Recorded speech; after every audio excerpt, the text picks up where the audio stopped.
Okay, I'm Jodi Fitch, I'm Elaine Dillard. and we read Out of My Mind by Sharon Draper.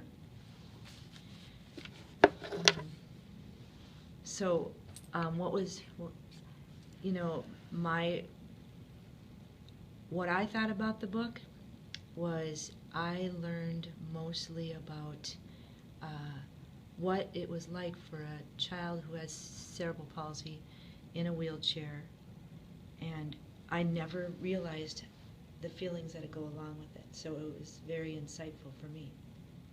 I agree. I felt the same way. It was extremely insightful for, to see how, um, well, we all have our life experiences that we have to go through, and Melody, this was a young person's life experience with the realities of how humanity can be towards an individual with a disability. Um, Yeah. I found it to be very interesting for her. I connected in a lot of ways with this character, but where I disconnected was I can only empathize what it would feel like to be disabled. Um, but in some capacities in my life, I felt disabled. But it really does. It's no comparison, really, to the reality of being truly limited like that, physically, um, vocally. Um, Yeah, and to feel and to have that feeling that people are completely ignoring you, that you are just being looked over all the time. mm-hmm. I felt how painful that was to not express herself, in the eyes of everyone who just, some people couldn't even look at her and talk to her. Mm-hmm. They would only talk to her aide, Mm-hmm. or talk to her teacher or her mom or her Mm-hmm. dad. Mm-hmm. And I had such compassion for how Yeah. that would feel. Yeah. Now, in that instance, I have felt that way, but not on a major scale like she was. Just about everybody, because they're assuming, looking at her physicality, that it's no point even talking to her. She can't talk. She can't move. She can't function like everyone else. So let's just overlook her and talk to this person. When yet, not knowing that she has a voice, an intelligent voice at that, and thanks to technology, she was able to get that expressed. But yeah, on a small scale, I felt, from certain individuals, you're trying to say something that, they ignore you totally. And and I'm sure we've all experienced that by, people or Sure. in relationships. And in that little instance, you really do feel like, wow, man, am I looked at as insignificant? Why don't you want to hear what I have to say? Right, right, sure. And that is extremely painful. It is. Extremely. It is. Very insightful. One of the identities, of course, is Melody, who she has the disability.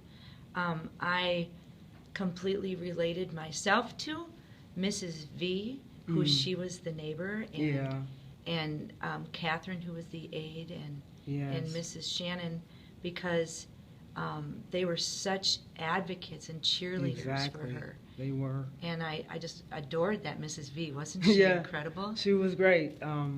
Yeah, we all need someone like that. And I wished I had a Mrs. V in my life coming up, because your parents can't do everything. Right. I mean, and nor can relatives. I mean, they're limited. But when you have an external relationship, someone that's not in your family come in and have faith in you and see your potential and try to work that potential out, that's just awesome. And if we can ever meet people like that in our lives, we'd be most fortunate. I completely agree.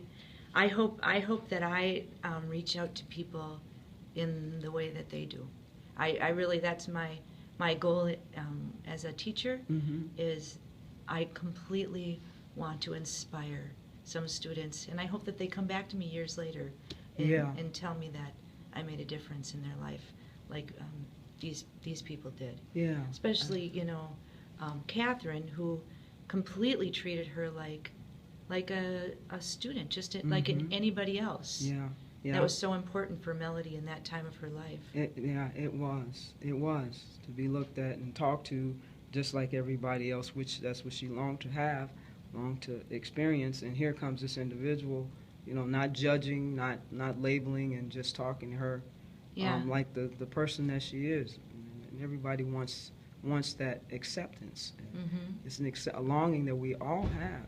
And when that's voided, well, people initiate the void. It's just an unfair feeling. It's like, I'm a human being just like you. Right. And why shouldn't I be heard, or why shouldn't I be respected? And right. So yeah, I agree. I completely agree.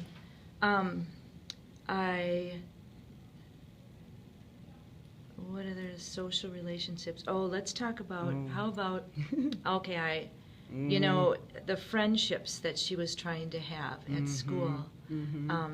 There was the one Rose. Yes. Who Rose was kind of a friend. She wasn't very loyal. No, not at the end. I mean, I thought, she has some other people in her life. She has that was terrible. That was. It shocked me actually. Yeah, a lesson in betrayal for Melody. That's for sure. Yeah, and when you're betrayed once, that trust is so hard to ever get back. That's true. And I hate to say that. But I felt really bad about that. Yeah. And that was one girl that she was trying to hang on to be there for her. And that fell through at the end. But in the end, she did look at the ones that were much like her in her class. Claire and Molly. No, not Claire and Molly. Oh. Not those. And those were little witches. Yeah. They were just little witches. Oh, I know. I didn't like them at all. And I've met many women like that. I know. But the ones in her class, like Freddie, and I forget all of their names. Oh, that finally stepped Gloria, up to the plate. Ashley, Maria, Willie. Sure. She looked at them, and saw, the virtue, the goodness that they had no malice. Yeah. But and not that Rose intended to be malicious by portraying her, but they were always there for her. Yeah, and it changed her perspective. Yeah, I agree. And then she finally realized that they've been here all the time, and they're always there for her. Mm-hmm. Yeah. Yep, I think that's kind of what she said too. Did she? Yeah. Yeah. Okay, and that Claire and that Molly, just thorns. They were very antagonistic, extremely. Claire, I don't know. See, both of their names just came up together most of the time. And they were just so prejudiced toward the disability. I didn't quite, and I've seen people in action toward people with a disability, and it's like, they have no patience. They're moving too slow. Right. And it's like, wow, put yourself, and we often do not put ourselves in other people's shoes, to feel what they feel. Being limited, mobily or however, and speech wise, but that prejudice, I find it hard to understand. I find prejudice in general, whether it's for disability or racist reasons, to understand it. But it's just an ignorance. Of course, it is an ignorance. It really is ignorance. I was in light of this book, I was thinking how incredible this would be in the classroom to read this book to the children and talk about it, because I think everyone should understand and see how a disability feels to that person and how they feel other people look at them. Right. I just think it would be, more children would be more compassionate. Yeah, exactly. And children they need a lesson in that. I mean, some children more than others, because some, are very, well-rounded. It's the upbringing at home, I believe, has some things to do with it. And sometimes children can be children, how they're going to be. Yeah. But what I think is lovely is we teach our children, and they go home and they talk about this to their parents, and it changes their parents. Their parents are more enlightened that, oh my gosh, my child is accepting these people that I didn't, and I feel that we can make such changes by how we teach our children in our classroom, and that they can go home no longer that trickle effect that the parents goes from the parents to the children, Right. but it'll go from the children to Right. the parents. Exactly. It'll Yeah. change them. Yeah. If we, initiate that in the classroom, I agree with you totally. Yeah, That's true. We do need that. yeah. It would be a very good book to introduce in the classroom. I think so. Other social relationships that I have found were, I'm trying to think. Well, her mom and dad were incredible. Yes. They were rock stars. They were amazingly compassionate. They were. Patient Yes. and lovely. They and were. So it was Very supportive of her. Mhm. And just being real with her. I mean, at the end when the mother, well, not at the end, but when the baby sister was going to be born, they told her that she was going to have a sibling, and they were concerned that she would have difficulties like Melody. I was sad that she overheard. Yeah. That made me sad that she overheard her parents talking about. Yeah. They were fearful that, and I can't remember their exact words, but they were a teeny bit harsh. Yeah. And I felt bad for that.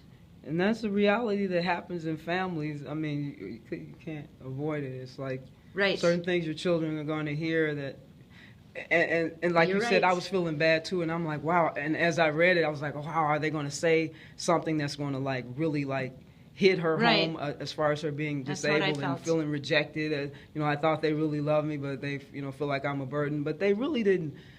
They didn't say that. No. But just they were concerned. The book didn't go on to say how badly she felt that she overheard that. Mm-hmm. It just stated a fact. Yeah.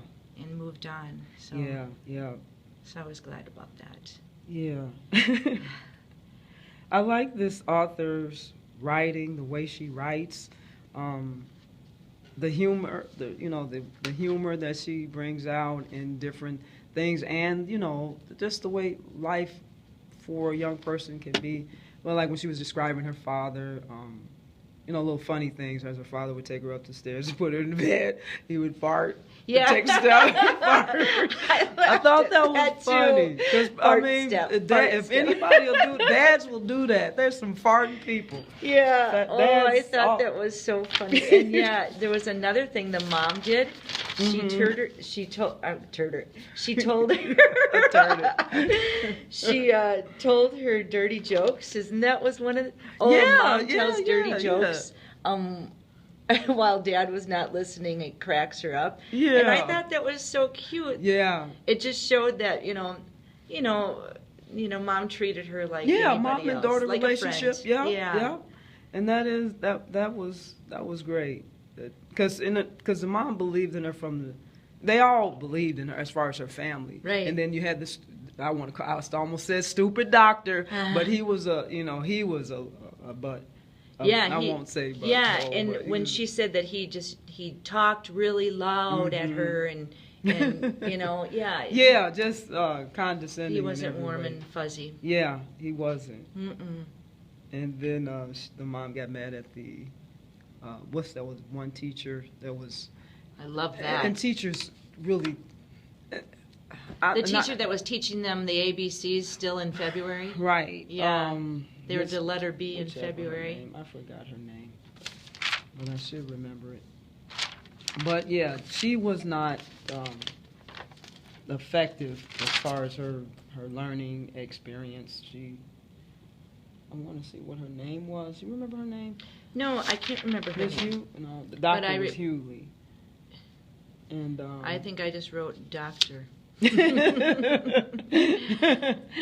But yeah, they a system in that way. They kept her down below. Wasn't trying to raise the bar whatsoever, and you can see that in a lot of teachers that would do that to their students. Just you don't challenge them. Yeah, right. You won't. Right. If you're not gonna, how are you gonna help them to grow if you're gonna not challenge them? And I tell the kids in my class all the time that because they complain all the time, and I said, I wouldn't be a good teacher. I would be a terrible teacher if I didn't challenge you Right. and make you do things more. Right. You know, and they always roll their eyes. I remember what John Sennett, I think that's a teacher from the video we saw. He I think he said, if you raise the bar for the children, or maybe I'm paraphrasing, they'll come up to the expectation that you put on them if you put it up there. But if you just keep them down, that's where they'll stay. Yeah. And absolutely, I completely agree with that. Rose, when she got that med talker finally, Rose said to her, "I can't imagine what it must be like to have all my words stuck inside."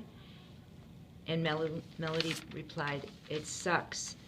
But you know what I liked about that is, you know, Rose finally really thought about what it was like for Melody. Mm-hmm. I mean, you know, maybe she never really imagined that. Yeah.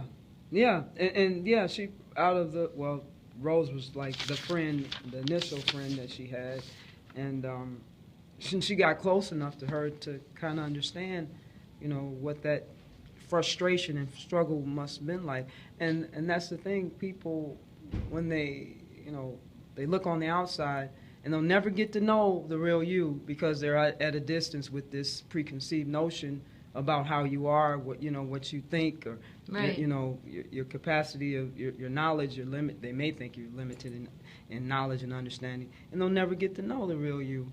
But Rose got a chance to get close enough to see, talk to her, how that would feel, right. to not to be able to say anything. Yeah. It has to be like frustration beyond. You can't even scream. I mean, she screamed a lot, but it was interpreted in many ways. Her reaction. I felt that pain the whole book. Mm-hmm. I felt how awful it would be to just be sitting there and watching the world and not be able to express yourself. I right. completely empathized with right. what she was going through. And I mean, you can tell from her personality, her character she was artistic in every sense. She saw colors and words that. and different stuff. So artistic, she was so artistic, and to be able not to express that art, right. Yeah, that had to be like, yeah, that would like suck. That's about I know, one of the best. she can't show that. Yeah. When I think it was Mrs. V asked her what would you do if you could fly? Was it Mrs. V that asked that? I believe it was. She talked to her a lot on on a life level, life kind of level. I can't find the word other than saying life level. Oh, she just talked to her like I can't remember, but she said it would feel like freedom. It was her response. Wow. When she said that. Yeah, it was Mrs. V. Okay. But I love that and it was a pause that she said it in, so I think she really thought about it, and that's what she would feel like. She would finally feel free, because she's not free. Yeah. And it's nothing like it's nothing like feeling inhibited, particularly by people, because Claire and Molly, was it? I mean, she felt they were always watching her, and every time they mentioned them, they were watching her for whatever reason. It's like, what is the deal with these little girls? But Melody, she was so strong through it. I loved how that was so hard for her to hear the comments and see the looks and the teasing. At one point, that teacher, that gentleman who ran the whole thing, Mr. What was his name? Dimming. Yes. Mr. D, the history teacher. He says, I don't think it's appropriate for Melody to be in the room. This is not a recreational activity. When she was taking that test to be a part of the contest. I forgot about that. And I thought, shame tick. Right. Instead of, for one thing, even if he thought that, to say it out loud in front of all the other children, for them to hear, because how he believes, That's what then they're going to believe the same thing. So true. I thought that was so damaging that he said Yeah. that out loud. Yeah. So damaging, period, that he said Right. that. And I'm sure that Molly and Claire felt validated for, Absolutely. believing, thinking the way Well, they he thought. believes what I believe. Yeah. Yeah. I don't know if you've experienced, but I mean, working in the school system and with various teachers and, vices you see, bad habits Sure. you see, and when you see that, a teacher initiating that, and then you later see the interactions of the students with one another and see that same attitude displayed. Absolutely. You can't tell the teacher, you shouldn't be that way. You could, boldly enough be, but, if you don't want confrontation, depending on the character of the person. But the children, you definitely can stifle, just cut that. It's like, you just stop that right now. And, that's what, as being the parent in the school, I feel that I'm their eyes and their advocates. And I pray that as a teacher I don't miss that, because what I do in an instant like that is I will go up to those kids and whisper if someone was hurt by something that teacher said, and I won't do it in front of the eyes of the teacher, Right. but I will make sure that that child knows that Yeah. you are a good person. Yeah. I'm sorry what happened. That's so true. And and I will talk to them, and I'll That- validate them, and but it is hard. It is very painful to see children or teachers do that. It is, and it's like, wow. I mean, they're not thinking. It's like, I don't get that. I don't think that. I don't get that at all. Right. I know, and I just in another class we're learning how to say I statements instead of you statements, so that you don't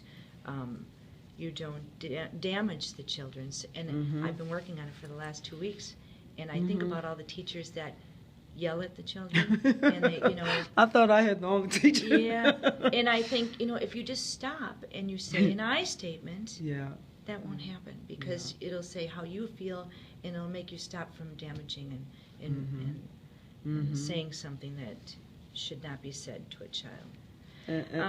I also want to make one comment about that Mr. Demi at the end when they were going to that contest. Yeah. He really dropped the ball. I mean, he should have been way more responsible. On the airplane? Yeah. Oh, I know. And having, I think, was it roles he wanted to have call and Yeah. see? I mean, what kind of that was like irresponsible. He's the adult. He should have been. He was the one that should have initiated all of that. Absolutely. I completely dropped the agree, ball. because that set her up for failure. Yeah. And she did. She failed. Yeah. But it was his failure. He should have asked for the phone number. Yeah, I agree with that. Yeah. Completely. Yeah. Yeah. Yeah, that was so awful. I thought the story was going to change. I couldn't believe that was going to. That they actually left her. Yeah. I couldn't believe it. Right. I mean, honest. I was like, wow. And like, her mom was like totally teed. I mean, totally. I want to say something else. Oh, can you imagine being the mom? Yeah. Yeah. And that was like so. And how hard messed she up. worked to get to that point. Yeah. Oh, that was so painful. Yep, and she asked him a question. Do you know how you have devastated my daughter?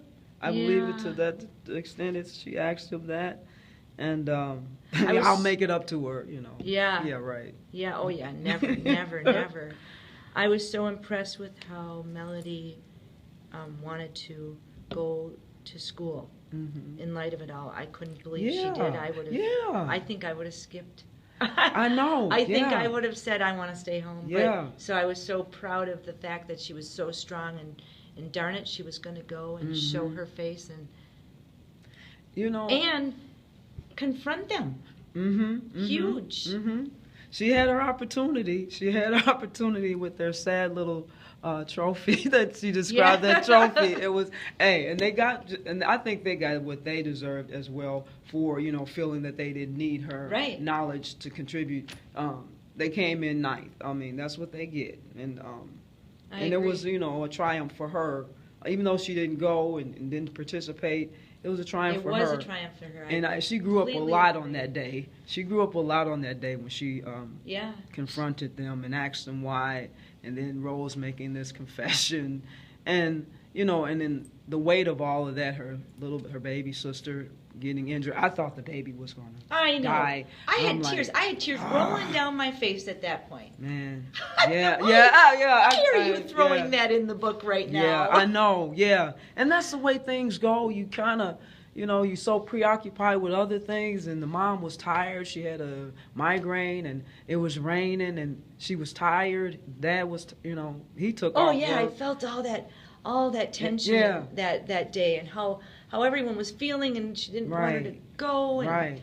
But as I was reading, I was getting a little tired. I didn't catch the part when she said she saw a little yellow. I did. I didn't know what she was saying. And that's why she was I had to freaking. read over. Yeah, and that's why I was like, oh, what she mean, a little yellow? And then I read back over it. It's like, oh, the baby. So. And right there, didn't you feel out of my mind? I mean, the fact that you couldn't save. Can you? Right.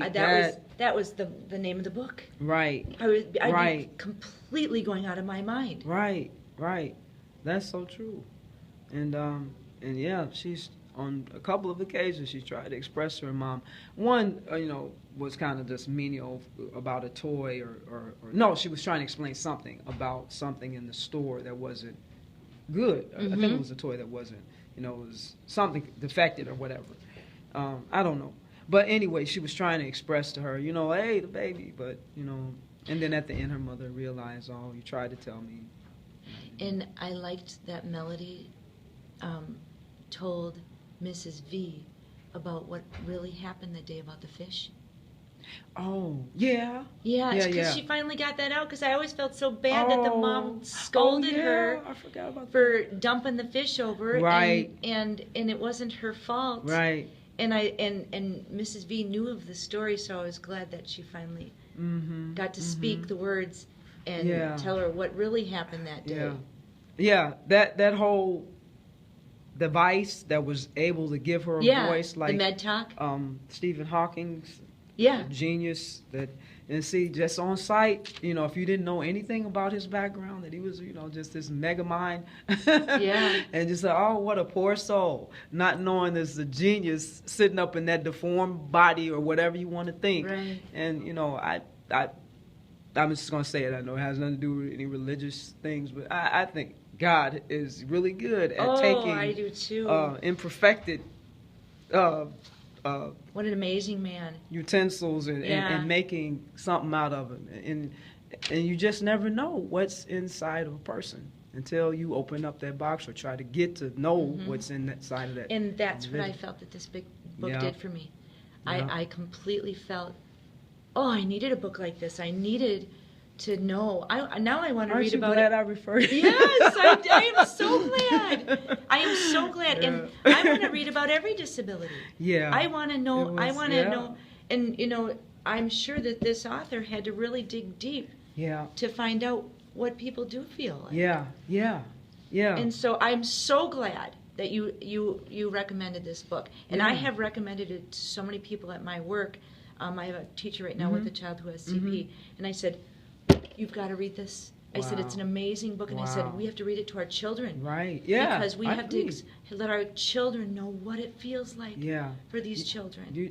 Really. And I wanted to ask him some questions. I work with a student. He has muscular dystrophy. I just escort him to I don't do any one-on-one so much as I used to, but I escort him to a specialist. And on occasion, I've seen the teacher, like I said, you see the responses of teachers toward certain, students. And she can be pretty harsh. He has, he can't grip things. He can't write like he'd like to write. And there were times she would embarrass him. If you want to sit in a circle, you need to grab your own chair. Don't expect for anyone else to grab your chair. And I can understand she wants to maybe promote some initiation. Yeah. But it kind of, I can see the reaction of the other students where they feel like, I'm not moving that chair for him. He can get his own chair. And to some, it's like, to some degree, you need to be just a little bit accommodating under the circumstances. Sure. And then he, in turn, because he can be quiet and not say much.